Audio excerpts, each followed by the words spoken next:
नमस्कार मित्रांनो, मी काशीनाथ बंधारा रियाज मल्टीटेक प्रायव्हेट लिमिटेड कंपनीमध्ये काम करतो। आपलं गावाचं नाव काय होतं? डोंगरगाव आहे ना। निरंजन पवार सर आपले विक्रमचे शिरपूर तालुक्याच्या सरांनी आपले अमृत ज्यूस दिलं होतं। सरांना 2 वर्षापासून डायलिसिस चालू आहे। तर सरांना 5 तारखेपासून सरांनी चालू केलं होतं, 5 जानेवारीपासून ना। तर 6 दिवसामध्ये सरांना खूप चांगला रिझल्ट आलेला आहे। सरांच्या तोंडून आपण ऐकून घेऊ सरांना पहिले काय प्रॉब्लेम होता। सर तुमचं गाव, तुमचं नाव सांगा। ज्ञानेश्वर अर्जुन पाटील। ज्ञानेश्वर अर्जुन पाटील, डोंगरगाव, तालुका शिंदखेडा। तुम्हाला काय प्रॉब्लेम होता? डायलिसिस चालू आहे 2 वर्षापासून। 2 वर्षापासून डायलिसिस चालू आहे। ओके, अच्छा। हप्त्याला म्हणजे किती वेळेस? हप्त्यातनं 2दा। हप्त्यात 2दा?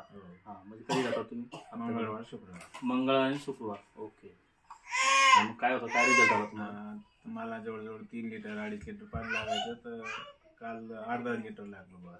अच्छा अच्छा, म्हणजे दरवेळेस तुम्ही जातात मंगळवारी आणि शुक्रवारी 1.5 लिटर किंवा 2 लिटर असं काहीतरी पाणी निघतं। आणि यावेळेस तुमचा काल तुम्ही रिपोर्ट काढला आणि तुमचा म्हणजे फक्त 500 ml पाणी निघालं, म्हणजे तुम्हाला जोरदार रिझल्ट आला है ना।